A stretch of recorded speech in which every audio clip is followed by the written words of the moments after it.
संत शिरोमणि आचार्य गुरुवर श्री विद्यासागर जी महाराज की जय। नवाचार्य श्री समय सागर जी महाराज की जय। आराम योग प्रणेता पूज्य मुनि श्री प्रणम्य सागर जी महाराज की जय। ओम अरहम नमः।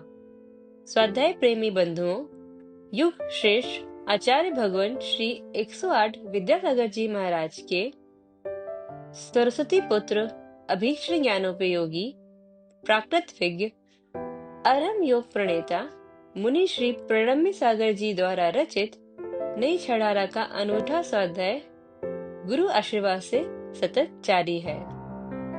हमने प्रथम ढाल में पंच परावर्तन के वर्णन को डिटेल में जाना।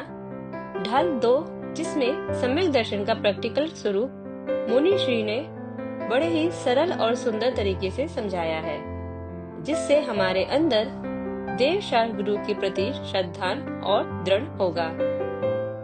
अब चलते हैं नई छड़ाला द्वितीय ढाल की कक्षा की ओर। ओम नमः सिद्धेभ्यः।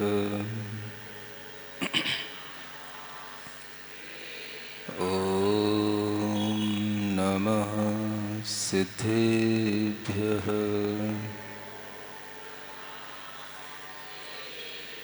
ओम नमः सिद्धेभ्यः। तीन लोक में चार हैं, मंगल शरण व श्रेष्ठ, अरहत सिद्ध व साधुगण, धर्म जैन जग ज्येष्ठ। तीर्थंकर जिन देव की, जिन वाणी को ध्याय, सार्वधर्म संक्षेप से, कहूँ चित्त हुलसाए। देवादिदेव आदिम तीर्थंकर श्री ऋषभदेव भगवान की, वर्तमान शासन नायक श्री वर्धमान महावीर भगवान की, परम पूज्य आचार्य गुरुवर श्री विद्यासागर जी महाराज की, नई छेड़ाला के इस स्वाध्याय में द्वितीय ढाल में सम्यक दर्शन का वर्णन करते हुए सम्यक्त के 8 अंगों का, मूढ़ताओं का, मदों का वर्णन आपके समक्ष किया जा चुका है। और यह सम्यक्त जो आपके समक्ष रखा गया,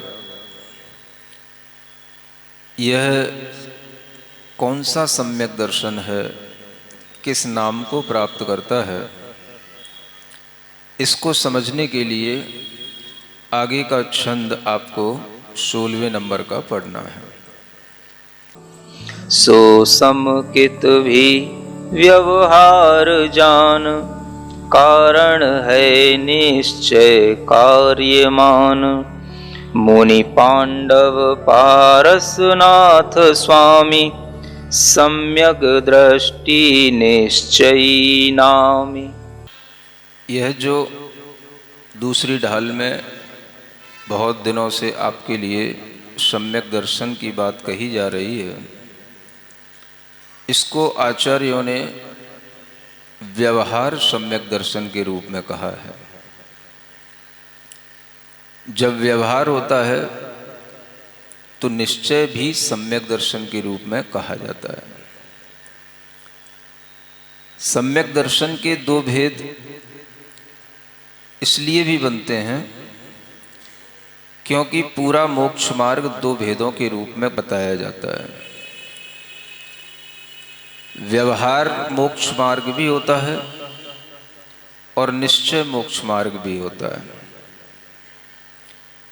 इसी तरह से व्यवहार सम्यक दर्शन भी होता है, निश्चय सम्यक दर्शन भी होता है। जब सम्यक दर्शन 2 प्रकार का है तो सम्यक ज्ञान भी 2 प्रकार का होगा ही। तो उसको भी इसी रूप में जानना, व्यवहार सम्यक ज्ञान और निश्चय सम्यक ज्ञान। जब सम्यक दर्शन सम्यक ज्ञान दो प्रकार का है तो सम्यक चारित्र भी दो प्रकार का होगा, व्यवहार सम्यक चारित्र और निश्चय सम्यक चारित्र। जहां पर व्यवहार सम्यक दर्शन, व्यवहार सम्यक ज्ञान और व्यवहार सम्यक चारित्र का संयोजन होगा, उससे जो मार्ग बनेगा वो व्यवहार मोक्ष मार्ग कहलाएगा। और जब निश्चय सम्यक दर्शन, निश्चय सम्यक ज्ञान और निश्चय सम्यक चारित्र को लेकर के जो मार्ग बनेगा उसको निश्चय मोक्ष मार्ग कहेंगे। यह ध्यान में रखते हुए कि मोक्ष मार्ग में जब दो भेद हो जाते हैं तो मोक्ष मार्ग जिन अंगों के माध्यम से चलता है उनके भी भेद दो रूपों में स्वतः हो जाते हैं। इसी व्यवहार सम्यक दर्शन को आचार्य सराग सम्यक दर्शन कहते हैं और निश्चय सम्यक दर्शन को आचार्य वीतराग सम्यक दर्शन भी कहते हैं। इस तरह से सम्यक दर्शन को समझने के लिए यह व्यवहार और सराग, इन दो शब्दावली पर भी आपको ध्यान देना होगा। जो चीज हमारे व्यवहार में आती है, हमारी इंद्रियों का विषय बनती है, जिसमें हम अनेक रूपता का व्यवहार करते हैं, जिसमें अनेक भेद प्रभेद देखने को मिलते हैं, वह सब व्यवहार का अंग होता है।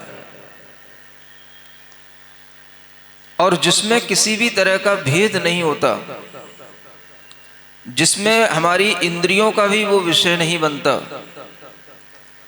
जिसमें हमें सभी प्रकार के प्रभेदों को, भेदों को छोड़ करके सिर्फ एक पर ध्यान देना होता है, उसको निश्चय कहा जाता है। यह व्यवहार और निश्चय की अवधारणा आपके दिमाग में यदि रहेगी तो आप कभी कंफ्यूज नहीं होंगे। व्यवहार और निश्चय का यह कॉन्सेप्ट प्रायोगिक है और इसको ध्यान में रख करके अगर हम चलेंगे तो हम कितने भी आचार्यों के कुछ भी ग्रंथ पढ़ेंगे, हम कभी भी कंफ्यूज नहीं होंगे। बहुत ही सिंपल है। जब चीजें डिवाइडेड हों, अनेक रूपों में हों, बहुत प्रकार से समझाई जा रही हों, तो वो सब व्यवहार है। जब सिर्फ और सिर्फ एक पर फोकस किया जाए, एक को ही बताया जाए, भेद में न रह करके अभेद की ओर ले जाया जाए, सभी प्रकार के भेद समाप्त करके, प्रकार समाप्त करके उसे एक के रूप में लिया जाए, तो वह निश्चय होता है। तो आप समझ सकते हैं, जहां भेद आएंगे वहां पर व्यवहार होगा और जहां पर भेद समाप्त हो जाएंगे वहां पर निश्चय होगा। हम जब किसी भी सम्यक दर्शन, सम्यक ज्ञान आदि चीजों को समझते हैं तो उसे अनेक भेदों के माध्यम से, अनेक प्रकार से हमें प्रारंभ में समझाया जाता है और बाद में जब हम समझते समझते किसी एक वस्तु पर अपना ध्यान केंद्रित कर देते हैं तो हम उस समय पर उसमें निश्चय में हो जाते हैं। प्रारंभ में भी जो पढ़ाई करता है उसको भी विद्यार्थी कहते हैं और जो अंत तक पोस्ट ग्रेजुएशन भी कर लेता है, पीएचडी भी करता है, तब तक भी वो विद्यार्थी कहलाता है। ठीक है, पीएचडी वाले को हम शोधार्थी भी कह सकते हैं, लेकिन है भी वह अभी विद्यार्थी है। अभी भी उसको पढ़ना है, पास होना है। जब तक पढ़ने और पास होने की बात होती है तब तक वह विद्यार्थी होता है, चाहे वो पोस्ट ग्रेजुएशन करने वाला हो या पीएचडी करने वाला हो। विद्यार्थी की यह संज्ञा हमें प्रारंभ से प्राप्त होती है, जब से हम नर्सरी में पढ़ने शुरू कर देते हैं। LKG, UKG न जाने क्या क्या होता है जो हमने कभी नहीं पढ़ा, फिर भी सुनने में आता है। और वह कक्षा 1 से लेकर के जब तक हम ऊपर बढ़ते हैं तब तक हम विद्यार्थी कहलाते हैं। हम देखते हैं कि जब हम प्रारंभिक कक्षाओं में रहते हैं तो हमारे सामने बहुत सारे सब्जेक्ट होते हैं और हमें बहुत सब्जेक्टों को पढ़ना भी होता है। धीरे धीरे जैसे जैसे हमारी कक्षा बढ़ती जाती है, सब्जेक्ट कुछ कम होते चले जाते हैं।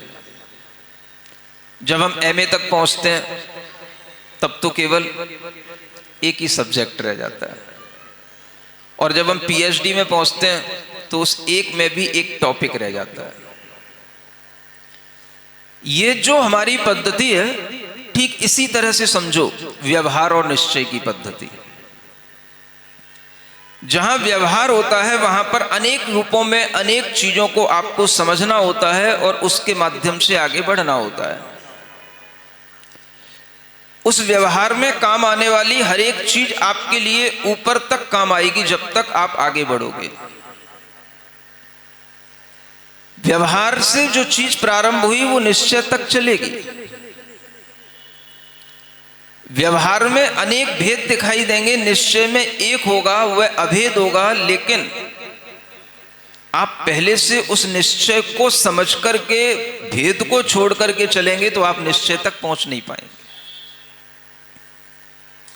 कहीं पहले से ही अपना विजन क्लियर कर लो, जैसे आजकल के बच्चों से कहा जाता है क्या बनना है, क्या पढ़ना है, किस स्ट्रीम पर चलना है। अपना विजन पहले से ही क्लियर कर लो। कर लिया, अब क्या करना है? कक्षा 8 में पढ़ोगे, कक्षा 7 में पढ़ोगे, 5, 6, 7 सब्जेक्ट तो होंगे। नहीं, हमें इनसे क्या मतलब है, हमें तो आगे चल करके केवल और केवल साइंस पढ़ना है, और साइंस में भी केवल और केवल हमें फिजिक्स पढ़ना है। तो हमें तो सिर्फ फिजिक्स ही पढ़ाना चाहिए जो नीचे से लेकर ऊपर तक काम आए। कौन सी पढ़ाई पढ़ाई जाएगी फिर आपको? किसी भी तरह के यूनिवर्सिटी से तो आपको ये सर्टिफिकेट नहीं मिलेगा। आप अपने घर में बैठ के कुछ भी पढ़ लो, बात अलग है। आपको जो सिस्टम दिया गया है उस सिस्टम से चलना होगा। पढ़ना सब होगा और अंत में आपको जो पढ़ना है वो भी पढ़ना होगा। लेकिन ये जो प्रारंभ में आपको विविध प्रकार के अनेक विषय पढ़ाए जा रहे हैं, ये भी सब आपकी नॉलेज के लिए आपको आगे काम आने वाले होंगे। भले ही आपको एक विषय से लास्ट में प्रयोजन रह जाए, लेकिन आपके लिए सभी विषय प्रारंभ में पढ़ने होते हैं, तभी आप आगे बढ़ पाते हैं। समझ रहे हैं ना? लोग व्यवहार और निश्चय की गुत्थियों में इतना उलझ गए हैं, समझ ही नहीं पाते कि कोई व्यवहार नए की बात करता, कोई निश्चय नए की बात करता। ये क्या बलाएं हैं ये व्यवहार और निश्चय।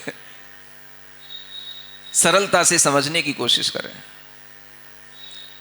चीजें जब गलत तरीके से इंटरप्रेट की जाती हैं तो वो उलझ जाती हैं। जबकि तीर्थंकरों ने किसी भी तरह की उलझन नहीं दी हमारे लिए। हर चीज का स्पष्टीकरण नयों के माध्यम से करते हुए आपको बताया गया है और हर चीज सरल है। बस आप एक बार समझने की कोशिश भर करें। तो व्यवहार में अनेक भेद होंगे। मान लो हमें सम्यक दर्शन की बात चल रही है, सम्यक दर्शन की ही बात करना है। जब हम सम्यक दर्शन की बात करेंगे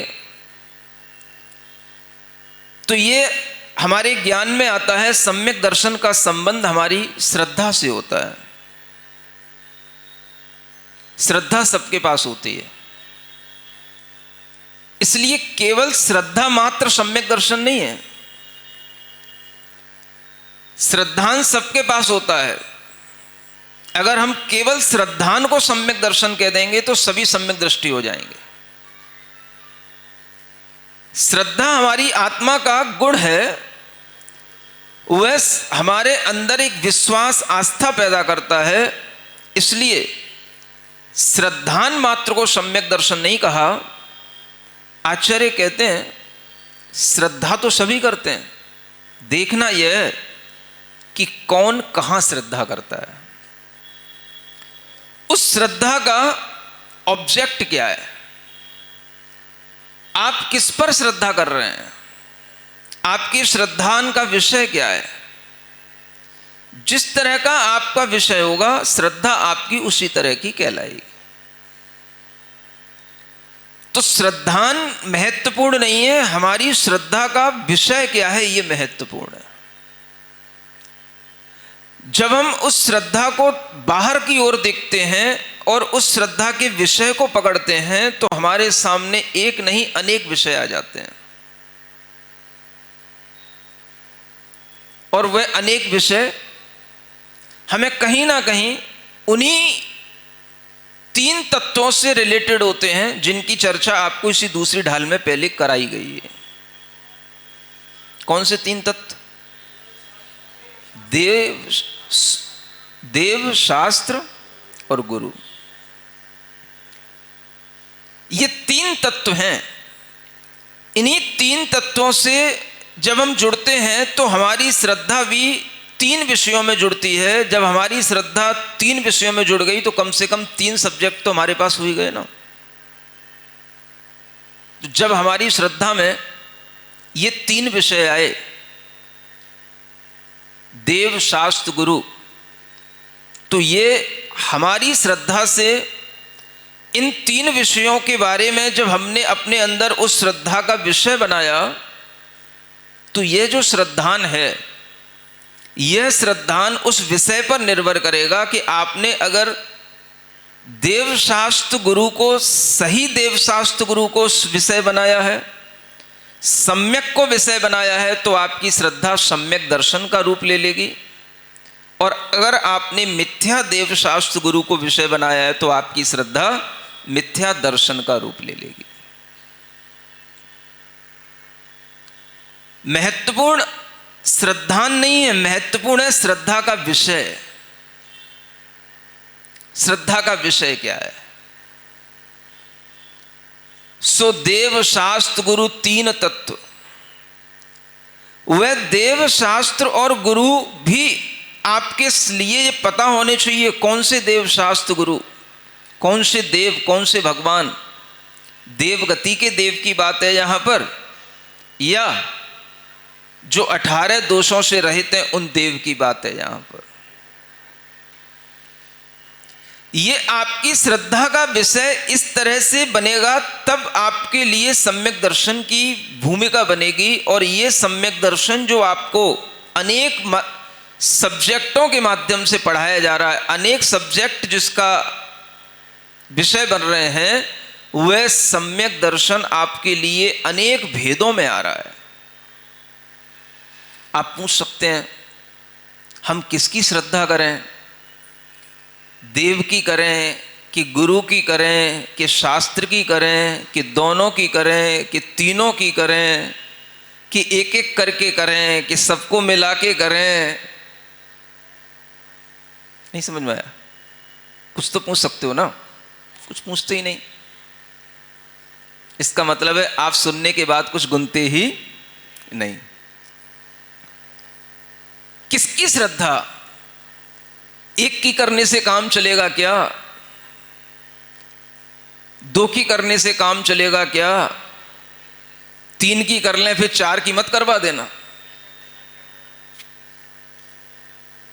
फिर यूं मत कहना कि भाई चत्तारी शरणम पवज्जामि, चत्तारी मंगलम, 3 लोक में 4 हैं, मंगल शरण व श्रेष्ठ। फिर इनका क्या करेंगे? तो 3 की श्रद्धा करें कि 4 की करें कि 5 की करें कि 6 की करें कि 7 की करें? कितने की करें? 8 की करें कि 9 की करें? सुन रहे हो ना? अगर आप सबसे पहले अपने अंदर सम्यक दर्शन की पढ़ाई पढ़ रहे हो, सम्यक दर्शन की कक्षा में शामिल हो रहे हो, तो आपको सब्जेक्टों की चिंता नहीं करनी है। सुन रहे हो? एक तो होगा नहीं, एक से काम तो चलेगा नहीं। एक तो कहां मिलेगा? एमए में। अभी तो आपने शुरुआत की है, अभी से एक सब्जेक्ट कैसे हो जाएगा? तो कम से कम आपके लिए सबसे पहले 3 सब्जेक्ट की व्यवस्था बनाई गई।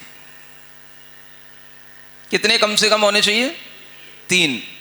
देव, शास्त्र, गुरु। जब आपका मन बन गया कि हाँ हमें 3 सब्जेक्ट लेने हैं, अच्छे हैं, ठीक है, इसी को ही और डिवाइड करके अब हमने 3 के 4 बना दिए। सुन रहे हो? क्या बना दिए?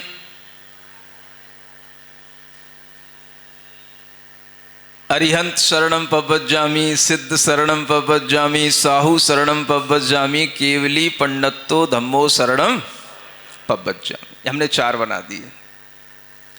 अब ये 4 कई रूपों में भी बन सकते हैं। आचार्य कुंद देव ने मोक्ष पाहुड़ में एक गाथा लिखी, हिंसा रहिए धम्मे, 18 दोष वज्जिए देवे, निगंथे पव्वयणे सद्दहणम होई सम्मतम। उन्होंने कहा कि इन पर श्रद्धान करने से सम्यक्त होगा। किन पर? तो उन्होंने 4 चीजें बता दी। पहले कहा हिंसा रहिए धम्मे, उस धर्म पर श्रद्धान करो जिस धर्म में हिंसा नहीं होती, अहिंसा धर्म पर श्रद्धान करो।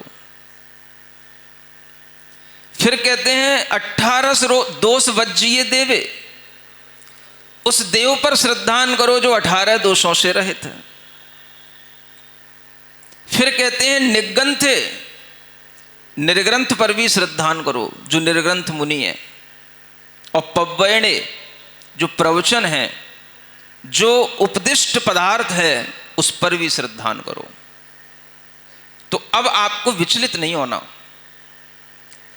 3 पर कर लिया तो 3 से ही 4 पर आ जाओगे, 4 से 5, 6, 7, 8, 9 कितने ही सब्जेक्ट बनते चले जाएं, लेकिन उन सबका आधार क्या है?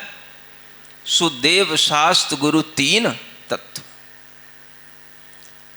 इन्हीं 3 से 4 बन गए। 4 के भी 2 रूप हो गए,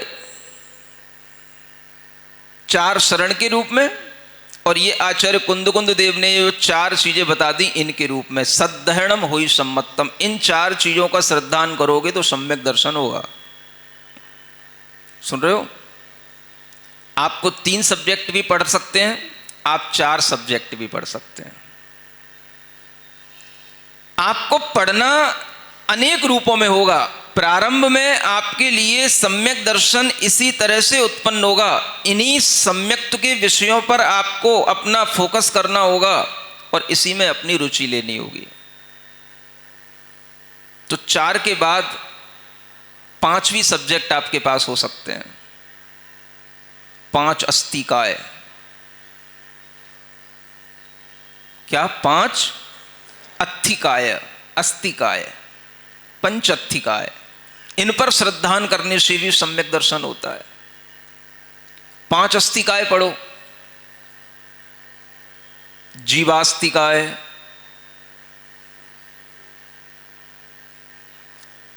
कौन कौन से 5 अस्तिकाय? फिर उसके बाद अजीब नहीं, पुद्गल अस्तिकाय, फिर धर्मास्तिकाय, फिर अधर्मास्तिकाय, और फिर आकाश अस्तिकाय। ये 5 अस्तिकायों का ज्ञान लो। इन पर श्रद्धान करो तो भी आपको सम्यक दर्शन होगा। आपसे कहा जाएगा आपको 6 सब्जेक्ट भी पढ़ने पड़ सकते हैं। 6 द्रव्यों का ज्ञान करो, 6 द्रव्यों को पढ़ो, द्रव्य संग्रह पढ़ो, 6 द्रव्यों का स्वरूप समझो, उनसे भी आपको सम्यक दर्शन होगा। 6 द्रव्य: जीव द्रव्य, पुद्गल द्रव्य, धर्म द्रव्य, अधर्म द्रव्य, आकाश द्रव्य और काल द्रव्य। इन 6 द्रव्यों पर श्रद्धान करो, इससे भी सम्यक दर्शन होगा। जब 6 के आगे बढ़े तो भाई 7 सब्जेक्ट भी हो सकते हैं। 7 चीजों को पढ़ो, 7 पर श्रद्धान करो, वो 7 तत्व कहे गए। जीव तत्व, अजीव तत्व, आश्रव तत्व, बंध तत्व, संवर तत्व, निर्जरा तत्व और मोक्ष तत्व। 7 तत्वों पर श्रद्धान करो। इन 7 तत्वों के श्रद्धान से भी आपको सम्यक दर्शन होगा। सिरिजिणवाणी जग कल्याणी जग जन मदतम मोहरी जणमण हारी गढ़हर हारी जम जरा भव रोग हरि तिथ्य राणम दिव्य झुणिम जो पड़ई सुणई मय्ये धारई राणम सौख मणंतम धर्य सासद मोक्ष पदम पावई सासद मोक्ष पदम पावई। नई छेड़ाला आज का सवाल प्रतियोगिता में आप सभी का स्वागत है। आज का सवाल है, मुनि श्री ने निश्चय सम्यक दर्शन को किस कोर्स से कंपेयर किया? ग्रेजुएशन, बीए, एमए या पीएचडी? कल के सवाल का सही उत्तर है सभी पंचेंद्रिय जीवों के लिए। आप अपना जवाब हमें कल शाम 5 बजे तक भेजें। 3 भाग्यशाली विजेताओं को मिलेंगे आकर्षक उपहार। अपना जवाब भेजने के लिए लिंक पर जाएं या क्यूआर कोड स्कैन करें। ओम अरहम नमः।